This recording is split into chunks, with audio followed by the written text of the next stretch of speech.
Hey guys, welcome back to my channel. ये मेरी coaching है. In today's video, we will discuss the function of mitochondria. Mitochondria का और बाकी का पहले का टॉपिक पार्ट 1 और पार्ट 2 मैंने ऑलरेडी अपने चैनल पर अपलोड कर दिया है. अगर आपने नहीं देखा है तो आप जाकर ज़रूर देखिए. मैं डिस्क्रिप्शन में लिंक प्रोवाइड कर दूँगी.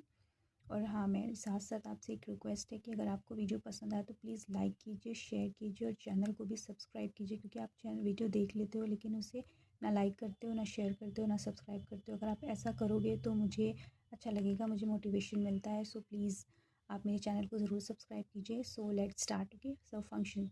माइटोकॉन्ड्रिया का फर्स्ट फंक्शन क्या है? Mitochondria are miniature biochemical factories where food is oxidized and energy is released, right? फिर होता है बायोकेमिकल फैक्ट्रीज का, जहाँ पर फूड क्या होता है, ऑक्सीडाइज्ड होता है.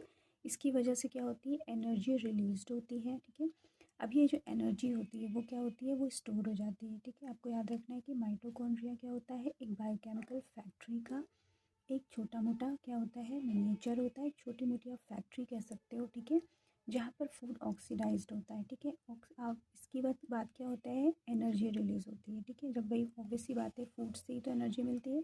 तो ये जो फूड होगा जब ये ऑक्सीडाइज हो जाएगा तो क्या मिलेगी, हमें एनर्जी मिलेगी. अब ये जो एनर्जी होती है ये क्या होती है, स्टोर्ड हो जाती है माइटोकॉन्ड्रिया में. ठीक है, जिसकी वजह से क्या होता है कि भाई देखो, जब रिक्वायरमेंट होगी तो एनर्जी की ज़रूरत होगी, तो जो स्टोर्ड एनर्जी होगी वो यूज़ होगी. ठीक है, अब यहाँ पे क्या है कि एनर्जी जो स्टोर होती है वो किसी फॉर्म में होती होगी. ठीक है, तो किसके फॉर्म में होती है, in the form of ATP, यानी कि एडिनोसिन ट्राई फॉस्फेट. यहाँ पे कितने फॉस्फेट हैं, 3. ठीक है, तो यहाँ पे क्या है, एटीपी के फॉर्म में एनर्जी स्टोर हो जाती है.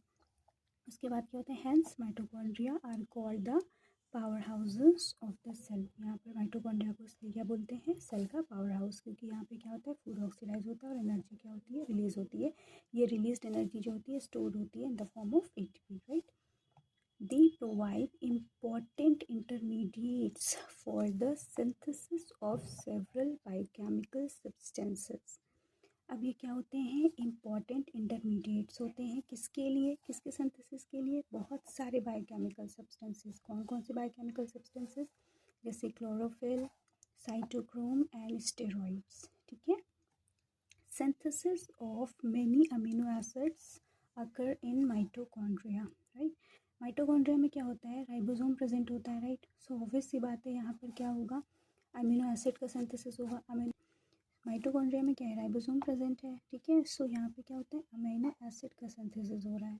नेक्स्ट पॉइंट है, mitochondria can manufacture some of their own proteins, right. So भाई देखो, जब यहाँ पे अमीनो एसिड बन जा रहा है तो उससे क्या बनेगा, ऑब्वियसली बात है, प्रोटीन बनेगा. ठीक है, तो यहाँ पर क्या प्रेजेंट है, माइटोकॉन्ड्रिया में अपना खुद का राइबोसोम प्रेजेंट है, जहाँ पर अमीनो एसिड्स बनते हैं और ये अमीनो एसिड्स आगे चल करके क्या बनाते हैं, पूरा प्रोटीन बना देते हैं. ठीक है, आई होप आपको ये टॉपिक क्लियर हो गया होगा. एक बार फिर से समराइज़ कर लेते हैं कि माइटोकॉन्ड्रिया क्या होता है, बायोकेमिकल फैक्ट्री का एक मिनीचर यानी कि छोटी मोटी बायोकेमिकल फैक्ट्री होती है. Mitochondria miniature biochemical factories.